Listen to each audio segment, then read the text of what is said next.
في العالم اللي احنا بنعيش فيه، التعامل مع البشر والعلاقات حاجة أساسية وصعب نعتزلها. في العمل وحتى أماكن ومواقف تانية كتير بنحتاج نتعامل مع أشخاص تانيين، أشخاص بمعتقدات وأفكار وعقليات مختلفة وحتى نوايا خبيثة. وفي الحقيقة العلاقات في عصرنا الحالي ما بقتش سهلة وبسيطة زي زمان، ده إن كانت سهلة زمان أساسا، بس اللي أنا متأكد منه إنها حاليا أشد تعقيدا. ولو أنت شخص طيب وساذج وغير ملم بطرق التلاعب، هتكون فريسة سهلة لأي حد ملم بأبسط قوانين الطبيعة وحتى أساليب التلاعب. وعشان كده في فيديو النهاردة هيكون الجزء الرابع من شرح 3 أساليب وتكتيكات نفسية من علم النفس المظلم، ودي أخطر الأساليب النفسية اللي موجودة في عالمنا الحالي. والغرض مش بس إن أعلمها لك، بل إنك تكون حذر، لأنه في الغالب واحدة على الأقل من الحيل دي تم تطبيقها عليك قبل كده.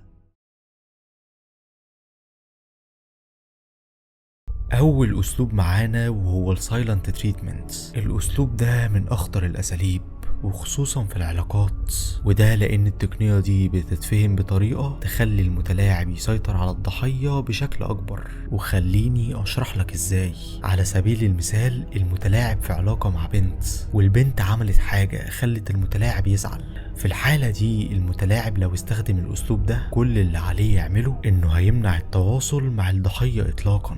شيء بالنسبة للبعض ممكن يبان بسيط، ولكن في الحقيقة منع التواصل هنا مش اختفاء بسيط أو إنه ما يكلمهاش لحد ما تعتذر، بل في الحقيقة هو هيمنع تواصلها معاه إطلاقا. هيختفي كليا، مش هيسمح لها إنها حتى تشوفه، مش هيعاتبها على الغلط اللي هي عملته أيا كان إيه، بل كل اللي هو هيعمله إنه هيختفي اختفاء حتى من منصات التواصل.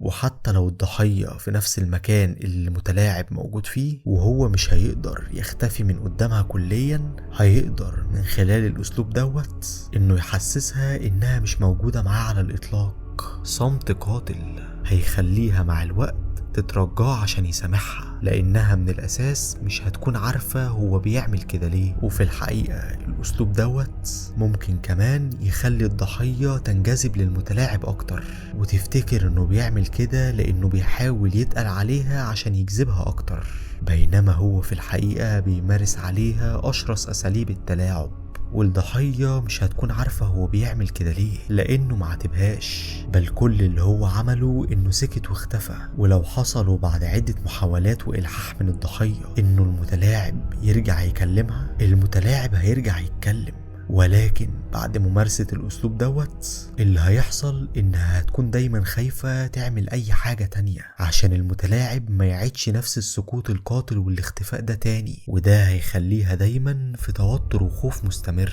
وهتكون دايما حذرة وبتحاول إرضائه. وبكده هيكون المتلاعب قدر إنه يوصل لهدفه، وهو التلاعب التام بيها وجعلها دمية بين إيديه. وفي الحقيقة والصدمة هنا إنك ما تقدرش تلوم المتلاعب على إنه متلاعب، بس تقدر تلوم نفسك لو كنت الضحية. كون المتلاعب قدر يتحكم فيك فدي مشكلتك انت سمحت انه يتحكم فيك بضعفك وبتفكيرك الخاطئ. وعشان تقدر تكسر النوع ده من التلاعب، كل اللي عليك تعمله هو انك تعود عقلك على الغموض، وانك تتعلم اهم فن في الحياة، وهو فن السماح بالرحيل. اي حاجة عايزة تمشي سيبها تمشي، اللي عايز يسكت يسكت، واللي عاوز يمشي يقدر يعمل كده. انت مش بتمسك في حد، وده لان مفيش حد اصلا يستاهل تمسك فيه. كل حاجة في الحياة متغيرة، ومحاولتك للتمسك بكل حاجة هتؤدي بيك في النهاية للهلاك. وبالنسبة لعقلك فلازم تعوده على الغموض، وده بداية من المواقف الصغيرة. لما تكون في مكان وسط ناس والصمت يعم، بلاش انت تكون اول واحد يتكلم ويكسر الغموض والصمت دوت. ولما حد يختفي وما يكلمكش، سيبه يختفي كأنه مجاش اساسا. انا عايزك تحب نفسك فقط.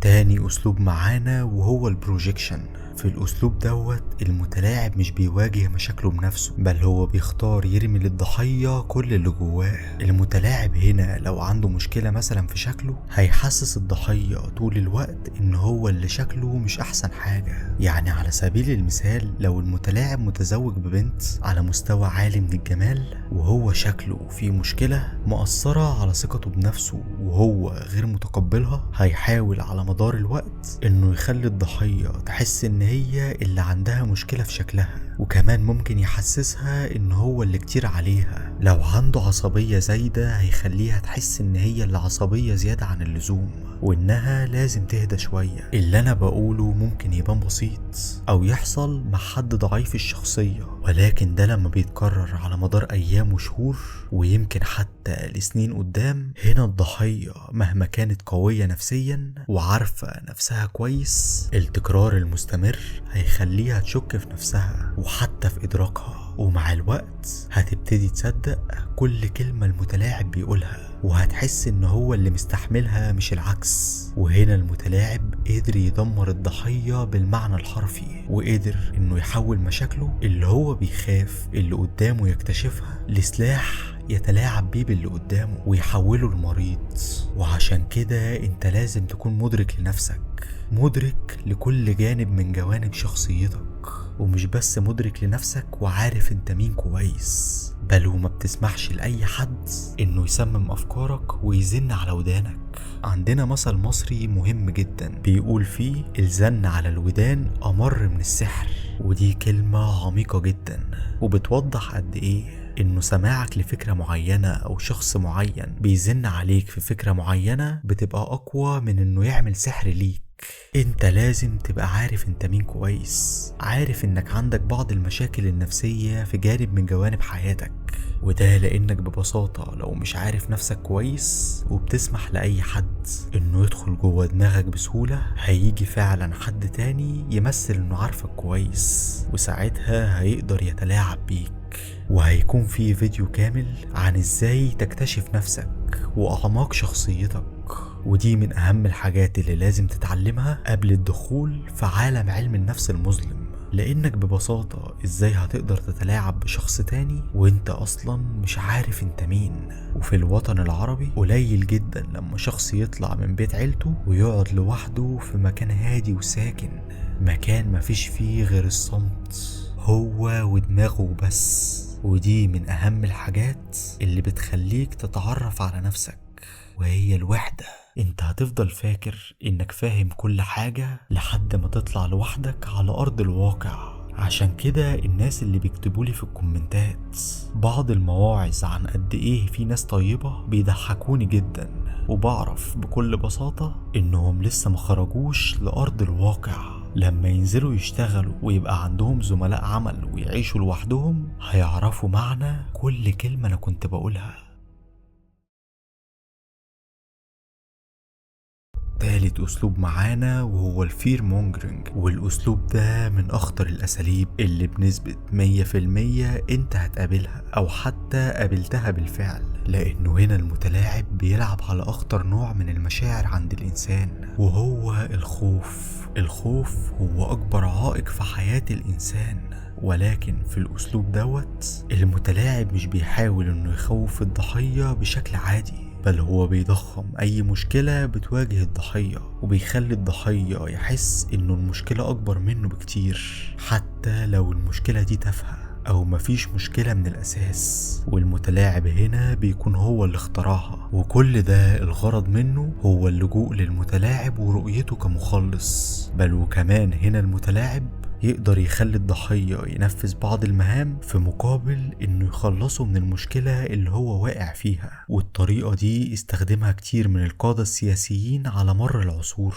بصناعة عدو وهمي يرموا عليه كل المشاكل اللي بتحصل وتضخيم العدو ده حتى لو كان مش موجود اساسا، وكل ده في محاولة من القادة انهم يبانوا بصورة المخلصين ويخلوا الناس تثق فيهم ويشوفوهم انهم بيحاولوا يحلوا مشاكل الناس ويحموا الوطن، حتى لو هم في الحقيقة هم سبب الدمار كله. وفي الحقيقة الأسلوب ده بيتم استخدامه في يومنا الحالي في كل مكان تقريبا، الإعلام والصحافة وحتى السوشيال ميديا. العالم اللي بنعيش فيه بيضخم أي حاجة وبيحب الدراما وتضخيم المشاكل، ومش بس المشاكل بل وحتى تضخيم شخصيات ليس لها أي سعر أو قيمة.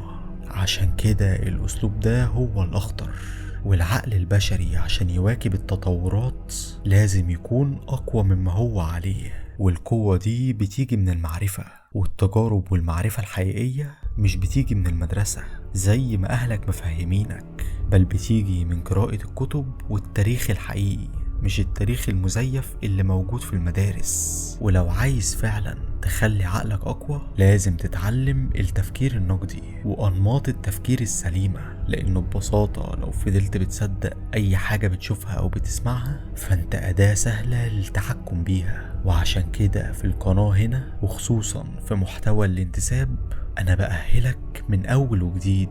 أنا بصنع شخصية جديدة بمعتقدات جديدة غير قابلة للهزيمة. لو وصلت للنهاية فده معناه إنك شخص بيدور على الحقيقة، ولو مهتم تفهم أكتر عن علم النفس الأسود وفن التلاعب بالبشر اشترك في القناة، لأن اللي جاي هيغير نظرتك للعالم تماما.